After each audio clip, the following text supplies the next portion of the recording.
जय हिंद दोस्तों उत्तराखंड एपीओ प्रारंभिक परीक्षा के संबंध में हम भारतीय दंड संहिता के अध्याय 4 साधारण अपवाद से बहुत ही जरूरी वस्तुनिष्ठ प्रश्न हल तथा व्याख्या के साथ आपके समक्ष ला रहे हैं।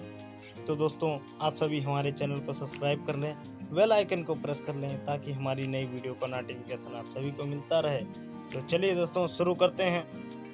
प्राइवेट प्रतिरक्षा का अधिकार, तो इसका ऑप्शन दोस्तों ये सही है। उसी क्षण प्रारंभ हो जाता है जब अपराध करने के प्रयत्न या धमकी से शरीर के संकट की युक्त आशंका पैदा होती है और जब तक बना रहता है जब तक शरीर के संकट की ऐसी आशंका बनी रहती है। इसका ऑप्शन डी सही है। जब वास्तव में हमला कर दिया जाए तब प्रारंभ होता है और हमलावर के चले जाने के बाद भी बना रहता है। इसकी व्याख्या देखते हैं दोस्तों। भारतीय दंड संहिता की धारा 102 के अनुसार शरीर की प्राइवेट प्रतिरक्षा का अधिकार उसी क्षण प्रारंभ हो जाता है जब अपराध करने के प्रयत्न या धमकी से शरीर को संकट की युक्त आशंका पैदा होती है, चाहे वह अपराध किया गया हो, और वह तब तक बना रहता है जब तक शरीर के संकट की ऐसी आशंका बनी रहती है। नेक्स्ट क्वेश्चन देखते हैं। संपत्ति की प्राइवेट प्रतिरक्षा के अधिकार का विस्तार मृत्यु कारित करने तक तब होता है जब निम्न अपराध की आशंका हो। तो इसका ऑप्शन दोस्तों डी सही है, डकैती। इसकी व्याख्या देखते हैं दोस्तों। भारतीय दंड संहिता की धारा 103 के अनुसार संपत्ति की प्राइवेट प्रतिरक्षा का अधिकार धारा 99 के निर्बंधों के अधीन हुए दोषकर्ता की मृत्यु या अन्य कोई अपहानि कारित करने तक विस्तृत है यदि हमलावर नंबर 1 लूट, नंबर 2 रात्रिगृह भेदन, नंबर 3 अग्नि द्वारा रिष्ट तथा नंबर 4 चोरी, रिष्ट या गृह अत्याचार जिसमें मृत्यु या घोर उपद्रव की आशंका हो, जिसमें से कोई अपराध किया जाता है या करने का प्रयत्न किया जाता है। भारतीय दंड संहिता की धारा 391 में परिभाषित डकैती लूट का भयंकर रूप है, अतः इस अपराध के विरुद्ध संपत्ति की प्राइवेट प्रतिरक्षा का अधिकार मृत्यु कारित करने तक विस्तारित होगा। नेक्स्ट क्वेश्चन देखते हैं। संपत्ति की प्राइवेट प्रतिरक्षा के अधिकार का विस्तार दोषकर्ता की मृत्यु या अन्य उपद्रव स्वेच्छा कारित करने तक का है, यह उपबंधित करता है। तो इसका ऑप्शन दोस्तों ये सही है। धारा 103 भारतीय दंड संहिता 1860। इसकी व्याख्या देखते हैं। भारतीय दंड संहिता की धारा 103 के अंतर्गत संपत्ति की प्राइवेट प्रतिरक्षा के अधिकार का विस्तार दोषकर्ता की मृत्यु या अन्य अपहानि स्वेच्छा कारित करने तक है वर्णित है, जबकि धारा 96 में स्वयं प्राइवेट प्रतिरक्षा का अधिकार, धारा 105 में संपत्ति के प्राइवेट प्रतिरक्षा के अधिकार के बने रहने की अवधि तथा धारा 106 में घातक हमले के विरुद्ध प्राइवेट प्रतिरक्षा के अधिकार के बारे में उपबंधित किया गया है। नेक्स्ट क्वेश्चन देखते हैं।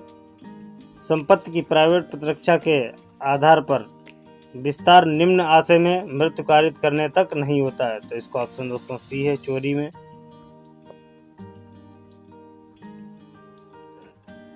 इसकी व्याख्या देखते हैं। भारतीय दंड संहिता की धारा 103 के अनुसार नंबर 1 लूट, नंबर 2 रात्रिगृह भेदन, नंबर 3 अग्नि द्वारा, नंबर 4 चोरी, रिष्ट या गृह अत्याचार जिसमें मृत्यु या घोर उपद्रव की आशंका हो, इन स्थितियों में संपत्ति की प्राइवेट प्रतिरक्षा का अधिकार, प्राइवेट प्रतिरक्षा का विस्तार मृत्यु कारित करने तक विस्तृत है। साधारण चोरी में संपत्ति की प्राइवेट प्रतिरक्षा का अधिकार मृत्यु कारित करने तक विस्तृत नहीं होगा। नेक्स्ट क्वेश्चन देखते हैं। निम्नलिखित में से किस मामले में संपत्ति की प्राइवेट प्रतिरक्षा के अधिकार का विस्तार मृत्यु कारित करने तक विस्तारित नहीं होता है। तो इसका ऑप्शन दोस्तों ये सही है, गृह अत्याचार।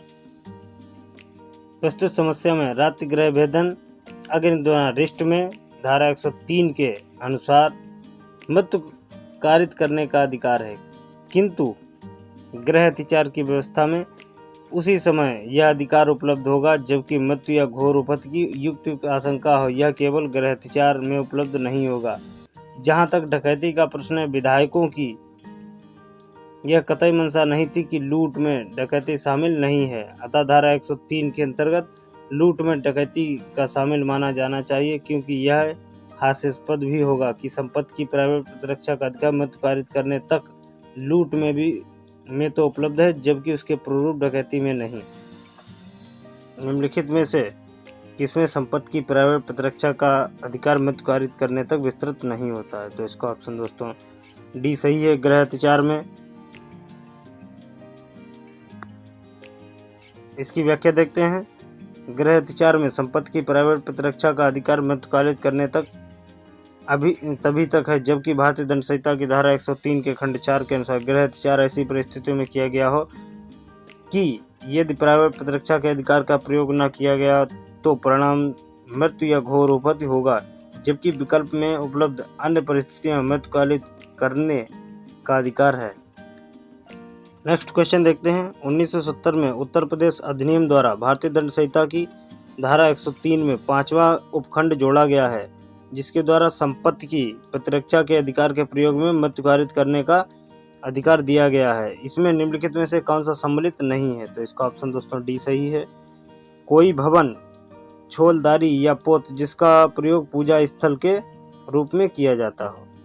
1970 में उत्तर प्रदेश अधिनियम द्वारा भारतीय दंड संहिता की धारा 103 में जोड़े गए 5वें उपखंड में कोई भवन, छोलदारी या पोत जिसका प्रयोग पूजा स्थल के रूप में किया जाता है सम्मिलित नहीं है, जबकि अन्य सभी सम्मिलित हैं।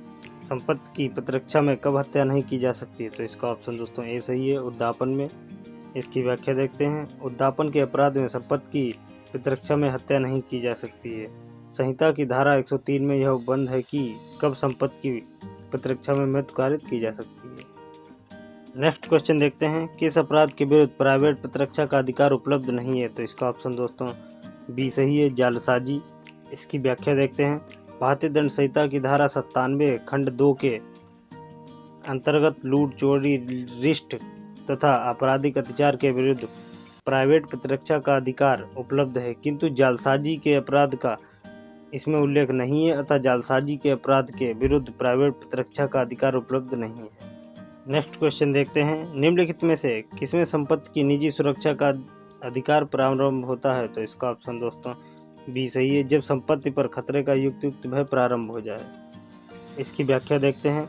भारतीय दंड संहिता की धारा 105 के अनुसार संपत्ति की प्राइवेट प्रतिरक्षा का अधिकार तब प्रारंभ होता है जब संपत्ति के संकट की युक्त आशंका प्रारंभ होती है। नेक्स्ट क्वेश्चन देखते हैं। धारा 105 के तृतीय भाग की भाषा भारतीय दंड संहिता की निम्न में से किस धारा के समान है? तो इसका ऑप्शन दोस्तों ए सही है, भारतीय दंड संहिता की धारा 39 के समान है। इसकी व्याख्या देखते हैं। भारतीय दंड संहिता की धारा 105 के तृतीय भाग की भाषा इस प्रकार है। संपत्ति की प्राइवेट प्रतिरक्षा का अधिकार लूट के विरुद्ध तब तक न बना रहता है जब तक अपराधी किसी व्यक्ति की मृत्यु या उपहत्या या सदोष अवरोध कारित करता रहता है या कारित करने का प्रयत्न करता रहता है, अथवा जब तक तत्काल मृत्यु या तत्काल उपहत्या या तत्काल व्यक्तिक अवरोध का भय बना रहता है।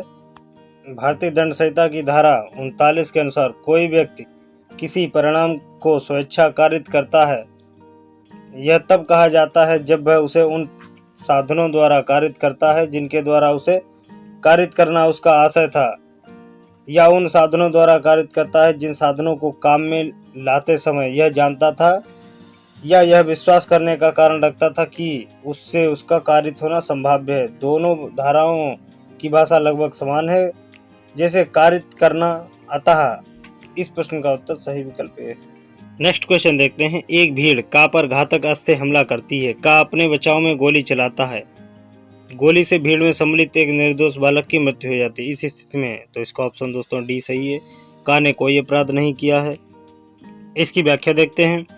चूंकि यह का बिना निर्दोष को हानि पहुंचाए अपनी जान नहीं बचा सकता था, इसलिए उसके कृत्य को भारतीय दंड संहिता की धारा 106 का बचाव मिलेगा, अतः का ने कोई अपराध नहीं किया है। नेक्स्ट क्वेश्चन देखते हैं। गुरबचन सिंह पर एक भीड़ द्वारा आक्रमण किया जाता है जो उसकी हत्या करने का प्रयत्न कर रही थी। वह उस भीड़ पर गोली यदि चला देता तो कई लोग मर सकते हैं, लेकिन बिना गोली चलाए स्वयं को सुरक्षित बचा नहीं सकता है। वह गोली चला देता है जिसमें 15 बच्चों की मृत्यु हो जाती है। इस प्रकरण में निम्न कथन में से कौन सा सही है? तो इसका ऑप्शन दोस्तों ए सही है, गुरबचन सिंह ने कोई अपराध नहीं किया है। इसकी व्याख्या देखते हैं। उक्त समस्या भारतीय दंड संहिता की धारा 106 के दृष्टांत पर आधारित है। यहाँ चूंकि गुरबचन सिंह बिना निर्दोष बच्चों को हानि पहुंचाए अपनी जान नहीं बचा सकता, इसलिए उसका कार्य इस धारा द्वारा संरक्षित है। गुरबचन सिंह ने कोई अपराध नहीं किया है। तो दोस्तों कैसी लगी हमारी वीडियो हमें कमेंट बताएं। वीडियो को लाइक करें, चैनल को सब्सक्राइब करें। मिलते हैं नेक्स्ट वीडियो में, तब तक के लिए जय हिंद, वंदे मातरम।